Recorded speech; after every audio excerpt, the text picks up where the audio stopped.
Doctor Ramakrishna நகர் சட்டமன்ற தொகுதியின் சார்பில் போட்டியிடக்கூடிய மதசார்பற்ற முற்போக்கு கூட்டணியின் சார்பாக எம்காம் பிஎல் என்ற ஜே ஜான் எபினேசன் அவர்களுக்கு உதயசூரியன் சின்னத்திலே வாக்களித்து பெருவாரியான வாக்குகள் வித்தியாசத்திலே வெற்றி பெற செய்யுமாறு முதலிலே உங்களை நான் கேட்டுக்கொள்கிறேன். இந்த மதசார்பற்ற முற்போக்கு கூட்டணி சார்பில் இன்று தமிழகம் முழுவதும் திமுகவிற்கும் பாரதிய ஜனதா கட்சிக்கும் தான் போட்டி என்கின்ற ஒரு செய்தியை நமது மாண்புமிகு முதல்வர் அவர்கள் தொடர்ந்து பிரச்சாரம் செய்வதை நாம் பார்க்கிறோம். இது திமுகவிற்கும் அதிமுகவும் நடக்கின்ற சட்டமன்ற தேர்தல் அல்ல. திமுகவிற்கும் டெல்லியில் இருக்கின்ற எஜமானர்களாகிய பாஜகவிற்கும் நடக்கின்ற சட்டமன்ற தேர்தல் என்பதை நம்முடைய மாண்புமிகு முதல்வர் அவர்கள் மீண்டும் மீண்டும் வலியுறுத்துவதை பார்க்கிறோம். ஒவ்வொரு நாளும் பாரதிய ஜனதா கட்சி நாடு முழுவதும் ஒரு மத துவேஷத்தை நாடு முழுவதும் செய்து வருவதை நாம் பார்த்துக் கொண்டுதான் இருக்கிறோம். நேற்று கூட பாராளுமன்றத்தில் 33 விழுக்காடு பெண்களுக்கான இடஒதுக்கீட்டை திமுகவும் அதன் கூட்டணி கட்சிகளும் தடுத்து விட்டன என்கிற ஒரு பொய் பிரச்சாரத்தை பாரதிய ஜனதா கட்சியும் நம்முடைய பாரத பிரதமர் மோடியும் தொடர்ந்து ஒரு பொய் பிரச்சாரமாக செய்வதை நாம் பார்த்துக் கொண்டே இருக்கிறோம். உண்மையை மறைத்து பொய்யை வெளிச்சமாக்கி காட்டிக் கொண்டிருக்கின்ற பாரதிய ஜனதா கட்சி அதனுடைய அடிமைகள் இன்னைக்கு தமிழகத்தை ஆட்சியை பிடிப்பதற்காக பல்வேறு வேடங்களிலே இன்னைக்கு பவனி வருவதை பார்த்துக் கொண்டிருக்கிறோம்.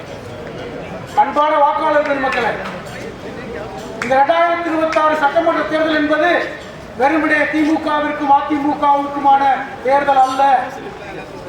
இந்த மதவாத சக்திகள் தமிழகத்தில் காலூன்றி இங்கு முழுமையாக ஒரு ஆட்சியை செய்ய வேண்டும் என்பதற்காக அவர்கள் எடுத்துக் கொண்டிருக்கின்ற அந்த வேலைக்கு இன்னைக்கு அதிமுக அடிமையாக இன்னைக்கு பாஜகவிற்கு பின்புலமாக இருப்பதை நாம் மறந்துவிடக் கூடாது. அன்பு சகோதர சகோதரிகளே, இதற்கிடையில திமுகவை எதிர்க்கிறோம் என்று பாசிசமும் பாயாசமும் என்று ஒரு நேர்கோட்டில் பேசுகின்ற ஒரு கட்சியும் இன்னைக்கு தேர்தலில் போட்டியிடுவதை நாம் பார்க்கிறோம். இவையெல்லாம் பாஜக இங்கு காலூன்றி விடுவதற்காக ஏற்படுத்தப்பட்ட ஒரு ஏற்பாடை தவிர வேறு ஒன்றுமே இல்லை. அதுக்கு உதாரணம் சொல்ல விரும்புகிறேன். மகாராஷ்டிராவில் முஸ்லிம்களுக்கான இடஒதுக்கீடு 5 விழுக்காடு 2014ஆம் ஆண்டு அப்பொழுது இருந்த காங்கிரஸ் அரசாங்கத்தால் கொண்டு வரப்பட்ட போது எப்படி தமிழகத்தில் 3.5 விழுக்காடு இஸ்லாமியர்களுக்கான இடஒதுக்கீடு இருக்குதோ இதே போன்று மகாராஷ்டிராவில் அங்கிருக்கின்ற சிறுபான்மை மக்களான இஸ்லாமியர்களுக்கு 5 விழுக்காடு 5% இடஒதுக்கீடு. அந்த இடஒதுக்கீடை இன்று இருக்கின்ற மகாராஷ்டிரா பாஜக அரசு நிரந்தரமாக மூடிவிட்டதை பார்க்கிறோம். அந்த சட்டத்தை முழுமையாக நீக்கிவிட்டதை பார்க்கிறோம். ஆனால் இப்படி மகாராஷ்டிராவில் சிறுபான்மை மக்களுக்கான இந்த இடஒதுக்கீடு சட்டத்தை நீக்கியதை இந்தியாவில் இருக்கின்ற அத்தனை கட்சிகளும் எதிர்த்து குரல் கொடுத்த போது இங்கே விசில் ஊதி கொண்டிருப்பவர்கள் வாய் மூடி கொண்டிருப்பதை நீங்கள் உங்கள் கவனத்துக்கு நான் கொண்டு வர விரும்புகிறேன். இவர்கள் சிறுபான்மையின் ஆதரவாளர்கள் அல்ல, பாஜகவின் கைக்கூலிகள் என்பதை நம்முடைய சிறுபான்மை மக்கள் புரிந்து கொள்ள வேண்டும். இன்னொரு சம்பவத்தை உங்களுக்கு நான் சொல்ல கடமைப்பட்டிருக்கேன். சில மாதங்களுக்கு முன்பு, சில வருடங்களுக்கு முன்பு மைக்கேல் பட்டியில் ஒரு சிறுமி கிறிஸ்துவ மதத்திற்கு மாற்றப்பட்டு விட்டார் என்று அந்த பெண் விஷம் அருந்தி தற்கொலை செய்து விட்டார் என்று ஒரு பொய் பிரச்சாரம் இங்கு நடத்தப்பட்டது. அப்பொழுது பாரதிய ஜனதா கட்சியுடைய மாநில தலைவராக இருந்த அண்ணாமலை அவரை சார்ந்த அடிப்படைகள் எல்லாம் தமிழ்நாட்டில் இங்க மத மாற்றம் நடக்கிறது, இங்க மத மாற்ற தடை சட்டம் வர வேண்டும் என்று தமிழகம் முழுவதும் கொடிபிடித்தார்கள். மைக்கேல் பட்டி மக்கள் அங்கு இதற்கு ஆதரவு இல்லை என்றாலும் கூட இந்த சிறுமி விஷம் அருந்தி மரணம் அடைந்ததற்கு காரணம் இந்த மதமாற்றம் தான் என்று பெரிய அளவில் பிரச்சாரம் பண்ணார். அது சிபிஐ வழக்காக கூட பதிவு செய்தார். சில நாட்களுக்கு முன்பு சிபிஐ உச்ச நீதிமன்றத்தில் ஒரு அறிக்கை தாக்கல் பண்ணியிருக்காங்க, ஒரு அபிடவிட் தாக்கல் பண்ணியிருக்காங்க. அதில் இந்த மைக்கேல்பட்டி சிறுமி மதமாற்றத்தால் விஷமருந்தி சாகவில்லை என்று சிபிஐ தங்களுடைய அபிடவிட்ல இந்த தகவலை பதிவு பண்ணியிருக்காங்க. இப்போ ஒரு மதமாற்றம் நடக்கிறது தமிழ்நாட்டில், எங்கு பார்த்தாலும் மதமாற்றம் நடக்கிறது என்ற ஒரு பொய் பிரச்சாரம் அடிபட்டு போன நிலையில பல கட்சி தலைவர்களும் இதற்கு எதிர்ப்பு தெரிவித்த நிலையில கிறிஸ்துவ சமூகத்தை சார்ந்த ஜோசப் விஜய் இதுவரைக்கும் வாய்மூடிதான் இருக்கு. நான் எதுக்கு சொல்றேன்னா, நம்முடைய சிறுபான்மை மக்கள் கூட திமுகவுக்கு மாற்றாக விஜயை நினைக்கின்ற காலகட்டம் ஜோசப் விஜய் என்று சொல்கின்றதெல்லாம் பார்க்கிறோம். ஆனால் இந்த மதமாற்ற சட்டம் இந்த உச்ச நீதிமன்றத்தில் சிபிஐ கொடுத்து இந்த அறிக்கைக்கு வாய் மூடி மௌனமாக இருக்கின்ற விஜய் போன்றவர்கள் பாஜகவின் கைக்கூலிகள் என்பதை நான் திரும்பி ஞாபகப்படுத்த விரும்புகிறேன். அன்பான சகோதர சகோதரிகள், இன்னைக்கு திருப்பரங்குன்றத்தை பார்க்கிறோம். மாமன் மச்சான்களாக இருக்கின்ற பூமி தமிழ்நாடு. இந்தியாவிலே பல்வேறு இடங்களில் இன்னைக்கு மத துவேஷத்தை பயன்படுத்துறாங்க. நேற்று கூட மகாராஷ்டிரால நாசிக்ல டிசிஎஸ் என்கிற ஒரு ஐடி கம்பெனியில ஒரு இந்து சிறுமி அவர் இஸ்லாமியர்களால் பாலியல் வல்லுறவு செய்யப்பட்டார், இது லவ் ஜிகாத் என்று பரப்புவதை பார்க்கிறோம். அப்போ ஒருவன் ஒரு தவறு செய்கிறான் என்றால், ஒரு கிரிமினல் குற்றம் செய்கிறான் என்றால் அவனை மதத்தை பூசி இஸ்லாமியர்களை, அந்த மதத்திற்கு பின்னே இஸ்லாமிய சமூகம் இருக்கிறது என்கிற ஒரு துவேஷத்தை பரப்புவதை பார்க்கிறோம். நான் எதுக்கு சொல்றேன்னா, இந்தியா முழுவதும் இந்த மத அரசியலை முன்னெடுக்கின்ற பாஜக தமிழகத்தில் தோற்றுக்கிட்டே இருக்கிறாங்க என்பதை நினைவு கொள்ள வேண்டும்.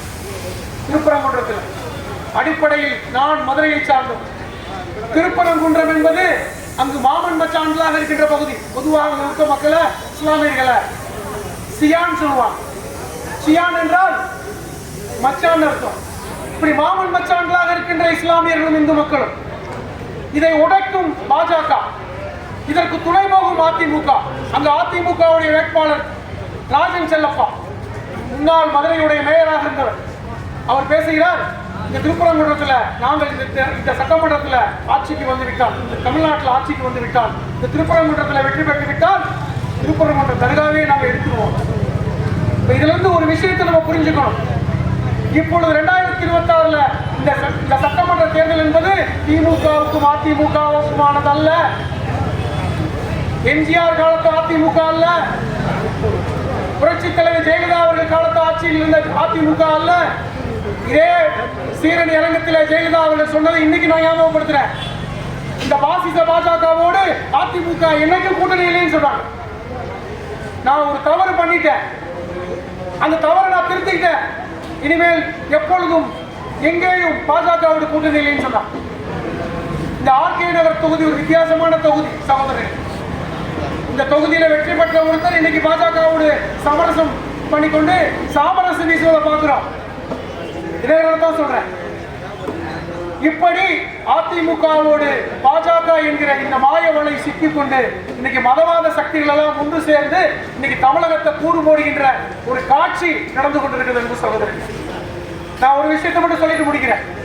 நேற்று பாராளுமன்றத்தில் 33 விழுக்காடு பெண்களுக்கான இடஒதுக்கீடு கொடுக்கல அப்படின்னு சொல்லி மோடியிலிருந்து இங்க இருக்கின்ற ஜாடி வரை இந்த திமுகவும் அதன் சார்ந்த கட்சிகளும் பெண்களுக்கு எதிரானவர்கள் என்ற ஒரு பிரச்சாரத்தை முன்னெடுக்கிறாங்க. அன்பு சகோதரர், ஒரு விஷயத்தை சொல்றேன். பெண்களுக்கான 33 விழுக்காடு இந்த சட்டத்தை 2023 கொண்டு வந்துட்டாங்க. பாராளுமன்றத்தில் 2023 பெரும் ஆதரவோடு, ஆளுங்கட்சி எதிர்கட்சி என்றில்லாமல் அத்தனை எம்பிக்கள் ஆதரவோடு பெண்களுக்கான 33 விழுக்காடு சட்டம், அதற்கான ஆதரவு எப்பொழுதுமே நிறைவேற்றப்பட்டிருக்கு. அப்ப நேற்று மட்டும் என்ன பிரச்சனை என்று பார்த்தா அதுலதான் ஒரு சிக்கல்.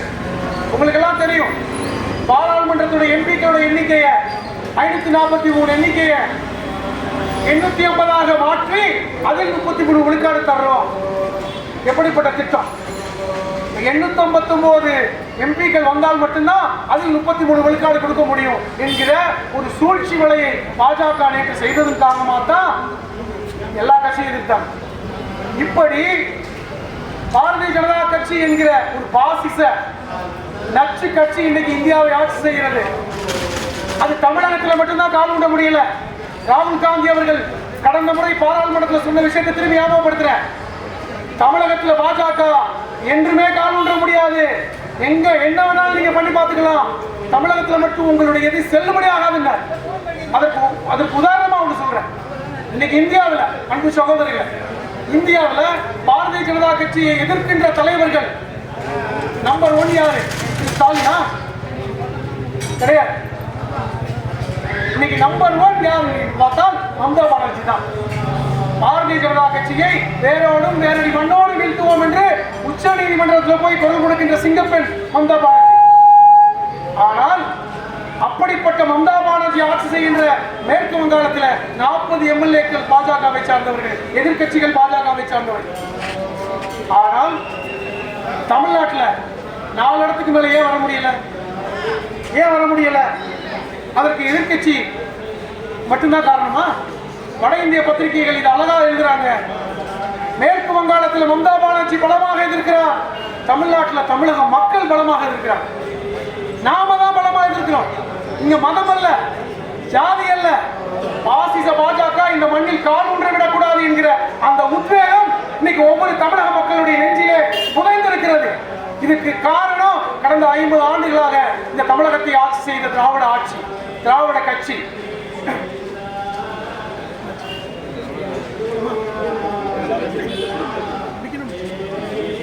இப்படிப்பட்ட சூழலில் அன்பார்ந்த சகோதர சகோதரி, உங்களுக்கு நான் மறுபடியும் ஒரு வேண்டுகோளை வைக்கிறேன். பலமாக வைக்கிறேன். நாம் மதவாத ஆட்சி இந்த தேசத்தில், இந்த தமிழ்நாட்டில் கால் ஊன்ற விடக்கூடாது, நம்ம தொகுதியில வெற்றி பெற்று விடக்கூடாது என்கிற அந்த எண்ணத்தின் அடிப்படையில் நாம் வாக்களிக்க வேண்டும். இதுல திமுக அதிமுக என்பதில்ல விஷயம். பாசிச சக்திகள் இந்த சட்டமன்ற தொகுதியில கால் ஊன்றி விடக்கூடாது என்கிற அந்த உத்வேகம் இந்த ஆர்கே நகர் தொகுதி மக்களுக்கு இருக்க வேண்டும், இருக்கிறது. கடந்த கால வரலாறு அதுதான் நமக்கு சொல்லி இருக்கிறது என்று சொல்லி மீண்டும் மீண்டும் நான் உங்களை அன்போடு கேட்டுக்கொள்வது என்பது என்னவென்றால், நீங்கள் நமது சின்னம் உதயசூரியன், நமது வேட்பாளர் JJ எபினேசன், மதசார்பற்ற முற்போக்கு கூட்டணியின் சார்பாக ஆர்கே நகரிலே போட்டியிடுகின்ற நமது வேட்பாளர் JJ எபினேசன், மனிதநேய மக்கள் கட்சி ஆதரவு பெற்ற வேட்பாளர் JJ எபினேசன், அகில இந்திய காங்கிரஸ், அகில இந்திய முஸ்லீம் லீக், SDPI, மனிதநேய ஜனதா கட்சி என அத்தனை சமூகமும் ஒன்றிணைந்து ஆதரிக்கின்ற வேட்பாளர் JJ எபினேசன் என்பதை நீங்கள் மனதில் இருத்திக் கொள்ள வேண்டும். வருகின்ற 23 அன்று நீங்கள் உதயசூரியன் சின்னத்தில் வாக்களிக்க வேண்டும் என்று அன்போடு உங்களை கேட்கிறோம்.